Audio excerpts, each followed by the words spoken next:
ನನ್ನೆಲ್ಲ monsoon red ಚಾನಲ್ನ ವೀಕ್ಷಕರಿಗೆ ನನ್ನ ಚಾನಲ್ಗೆ ಸ್ವಾಗತ ಸುಸ್ವಾಗತ. ಸ್ನೇಹಿತರೆ, ನಿಜವಾಗ್ಲೂ ದಾಳಿಗೆ ಒಳಗಾದಂಥ ಒಂದು ಹಾವು ದಾಳಿ ಮಾಡಿದಂಥ ವ್ಯಕ್ತಿಯನ್ನು ಸುಮಾರು 12 ವರ್ಷಗಳ ಕಾಲ ನೆನಪಿಟ್ಟುಕೊಂಡು ಆತನ ಮೇಲೆ ಮತ್ತೆ ದಾಳಿ ಮಾಡುತ್ತಾ ಅಂಥ ಒಂದು ನೆನಪಿನ ಶಕ್ತಿ ನಿಜವಾಗ್ಲೂ ಆ ಹಾವಿಗೆ ಇದೆಯಾ? ನಾವು ನೋಡ್ತಕ್ಕಂಥ ಎಲ್ಲ ಹಾವುಗಳಲ್ಲೂ ಕೂಡ ವಿಷ ಇದೆಯಾ? ಹಾವುಗಳು ಮನುಷ್ಯರನ್ನೇ ಯಾಕೆ ಕಚ್ಚುತ್ತವೆ? ಹಾವುಗಳು ಕಚ್ಚಿದ ತಕ್ಷಣ ನಾವು ಏನೆಲ್ಲ ಕೆಲಸಗಳನ್ನು ಮಾಡಬೇಕು, ಏನೆಲ್ಲ ಕೆಲಸಗಳನ್ನ ಮಾಡಬಾರ್ದು ಅಂತ ಈ ಒಂದು ಸಂಚಿಕೆಯಲ್ಲಿ ತಿಳಿಯೋಣ ಬನ್ನಿ.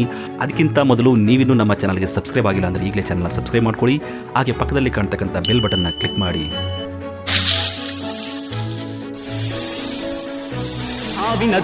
ಈ ಒಂದು ಹಾಡನ್ನು ಕೇಳಿರ್ತೀರಿ. ಹಾಗೆ ಜನರು ಕೂಡ ಈ ವಿಷಯದ ಬಗ್ಗೆ ಆವಾಗವಾಗ ಮಾತಾಡ್ತಾ ಇರ್ತಾರೆ, ಹಾಗೆ ನಂಬ್ತಾರೆ.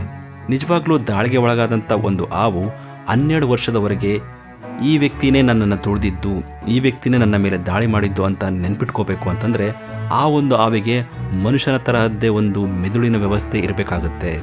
ಹಾಗಾದರೆ ಹಾವಿಗೂ ಮೆದುಳು ಇದೆಯಾ ಅಂತ ನೋಡೋದಾದರೆ ಖಂಡಿತ ಇದೆ, ಆದರೆ ಮನುಷ್ಯನಷ್ಟು ದೊಡ್ಡದಲ್ಲ, ಒಂದು ಬೀನ್ಸ್ ಆಕಾರದಲ್ಲಿ ಚಿಕ್ಕದಾಗಿ ಇರುತ್ತೆ.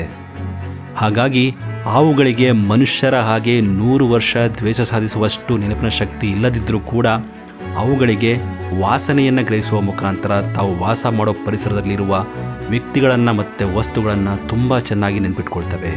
ಆ ಹಾವುಗಳು ವಾಸ ಮಾಡುವಂಥ ಸ್ಥಳದಲ್ಲಿ ಅಲ್ಲಿರುವ ವ್ಯಕ್ತಿಗಳಿಂದ ಏನಾದರೂ ಅವು ತೊಂದರೆ ಅನುಭವಿಸಿತ್ತು ಅಂತಂದರೆ ಆ ವ್ಯಕ್ತಿಗಳು ಹಾವಿನ ಕಡೆ ಬರ್ತಿದ್ದ ಹಾಗೇ ಹಾವುಗಳು ಆ ವಾಸನೆಯನ್ನು ಗ್ರಹಿಸಿ ತಮ್ಮನ್ನು ತಾವು ರಕ್ಷಣೆ ಮಾಡ್ಕೊಳ್ಳೋಕ್ಕೋಸ್ಕರ ಆ ವ್ಯಕ್ತಿಗಳ ಮೇಲೆ ದಾಳಿ ಮಾಡ್ತವೆ. ಇದೇ ರೀತಿ ಹಾವುಗಳು ತಮ್ಮ ಸಂತಾನೋತ್ಪತ್ತಿ ಸಮಯದಲ್ಲಿ ಹೆಣ್ಣು ಹಾವು ತನ್ನ ಸಂತಾನೋತ್ಪತ್ತಿಗೆ ಸಿದ್ಧವಾದಾಗ ಒಂದು ವಿಶಿಷ್ಟವಾದ ರೀತಿಯ ಫೆರಮೋನ್ ಹಾರ್ಮೋನನ್ನು ರಿಲೀಸ್ ಮಾಡುತ್ತೆ. ಇದರ ವಾಸನೆಗೆ ಗಂಡು ಹಾವುಗಳು ಅದನ್ನು ಹಿಂಬಾಲಿಸುತ್ತವೆ. ಭಾರತದಲ್ಲಿ ಪ್ರತಿ ವರ್ಷ ಸುಮಾರು 58,000 ಜನ ಹಾವಿನಿಂದ ಕಡಿಸಿಕೊಂಡು ಸತ್ತವರಿದ್ದಾರೆ.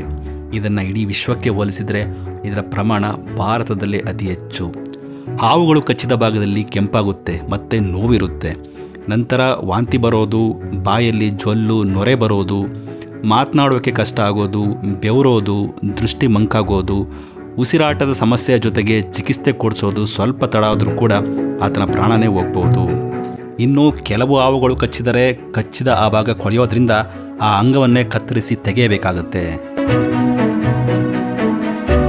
ಹಾಗಾದರೆ ನಮಗೆ ಮತ್ತು ನಮ್ಮ ಹತ್ತಿರದವ್ರಿಗೇನಾದರೂ ಹಾವು ಕಚ್ಚಿತು ಅಂತಂದರೆ ನಾವು ಏನೆಲ್ಲ ಕೆಲಸಗಳನ್ನ ಮಾಡಬೇಕು, ಏನೆಲ್ಲ ಕೆಲಸಗಳನ್ನ ಮಾಡಬಾರ್ದು ಅನ್ನೋದನ್ನು ನೋಡೋದಾದರೆ ಮೊದಲಿಗೆ ಕಚ್ಚಿಸಿಕೊಂಡಂಥ ವ್ಯಕ್ತಿಗೆ ನಾವು ಸಮಾಧಾನವಾಗಿ ಇರೋಕೆ ಹೇಳಬೇಕು.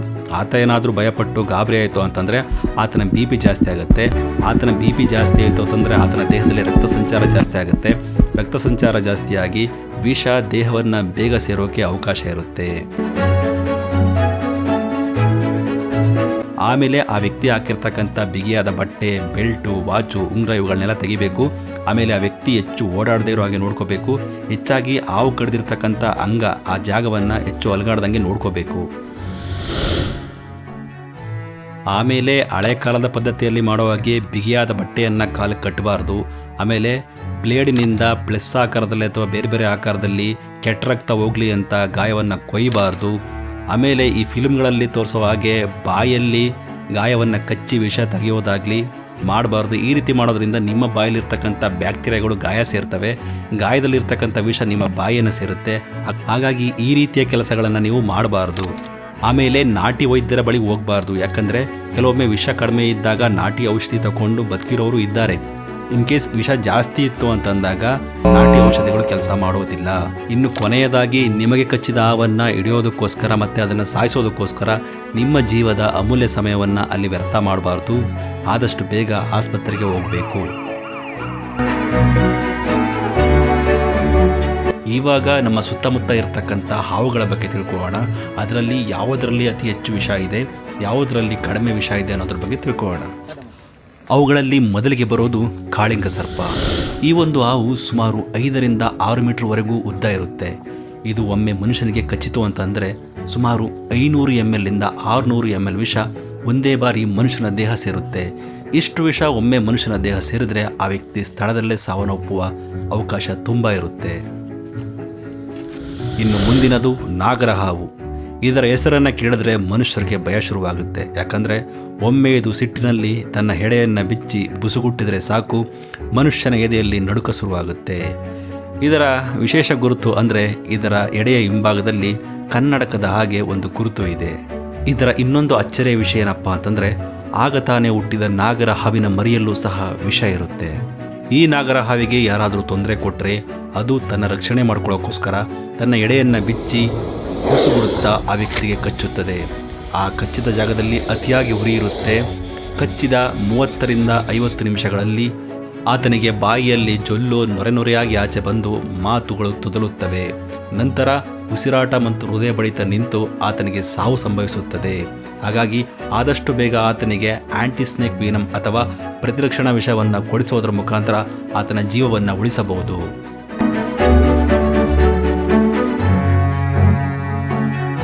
ಇದರಲ್ಲಿ ಮುಂದಿನವು ಮಂಡಲದ ಹಾವುಗಳು. ಅದರಲ್ಲೂ ಕೊಳಕು ಮಂಡಲ ಅನ್ನೋ ಹಾವು ಅತಿ ಹೆಚ್ಚು ಅಪಾಯಕಾರಿ. ಒಮ್ಮೆ ಈ ಹಾವು ಕಚ್ಚಿತು ಅಂತ ಅಂದರೆ ಕಚ್ಚಿದ ಆ ಭಾಗ ಮೊದಲು ಊದಿಕೊಳ್ಳುತ್ತೆ.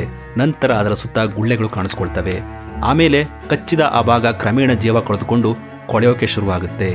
ಸರಿಯಾದ ಸಮಯದಲ್ಲಿ ಚಿಕಿತ್ಸೆ ಸಿಕ್ಕರೆ ಆ ಒಂದು ಅಂಗ ಉಳಿಯುತ್ತೆ, ಇಲ್ಲ ಅಂದರೆ ಅದನ್ನು ಕತ್ತರಿಸಿ ತೆಗೆಯಬೇಕಾಗುತ್ತೆ.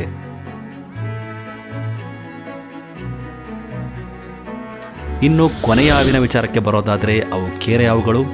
ಇವು ವಿಷ ಇಲ್ಲದೆ ಇರತಕ್ಕಂಥ ಹಾವುಗಳು. ಇವುಗಳಿಂದ ಮನುಷ್ಯರಿಗೆ ಯಾವುದೇ ರೀತಿ ತೊಂದರೆ ಆಗೋದಿಲ್ಲ. ಇವುಗಳು ಮನುಷ್ಯರ ಶಬ್ದ ಕೇಳಿದ್ರೇ ಸಾಕು ಭಯಪಟ್ಟು ತುಂಬ ದೂರ ಓಡಿ ಹೋಗ್ತವೆ. ಇವುಗಳೇನಾದರೂ ನಿಮ್ಮ ಮನೆ ಸುತ್ತಮುತ್ತ ಅಥವಾ ನಿಮ್ಮ ಜಮೀನಲ್ಲಿ ಇದ್ದರೆ ಅವುಗಳನ್ನು ಸಾಯಿಸಿಬಿಡಿ. ಯಾಕಂದರೆ ಇವು ನಿಮ್ಮ ಜಮೀನಲ್ಲಿ ನಿಮ್ಮ ಬೆಳೆಯನ್ನು ತಿನ್ನುವ ಇಲಿಯ ಗಣಗಳನ್ನು ಹೆಚ್ಚಾಗಿ ತಿನ್ನೋದ್ರಿಂದ ನಿಮ್ಮ ಬೆಳೆ ಇಲಿಯ ಗಣಗಳಿಂದ ಹಾಳಾಗೋದನ್ನು ರಕ್ಷಣೆ ಮಾಡ್ತವೆ. ಹಾಗಾಗಿ ಕೇರೆ ಹಾವುಗಳನ್ನು ರೈತನ ಮಿತ್ರ ಅಂತ ಕರೀತಾರೆ.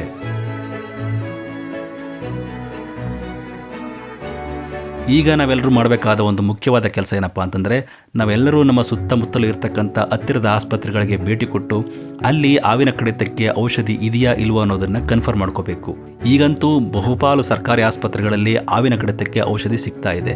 ಹಾಗಾಗಿ ಹಾವಿನ ಕಡಿತಕ್ಕೆ ಒಳಗಾದ ವ್ಯಕ್ತಿಯನ್ನು ನೇರವಾಗಿ ಔಷಧಿ ಇರ್ತಕ್ಕಂಥ ಆಸ್ಪತ್ರೆಗೆ ಕರ್ಕೊಂಡು ಹೋದರೆ ಅಲ್ಲಿ ಚಿಕಿತ್ಸೆ ಕೊಡಿಸಿ ಆ ವ್ಯಕ್ತಿಯ ಜೀವವನ್ನು ನಾವು ಉಳಿಸಬಹುದು.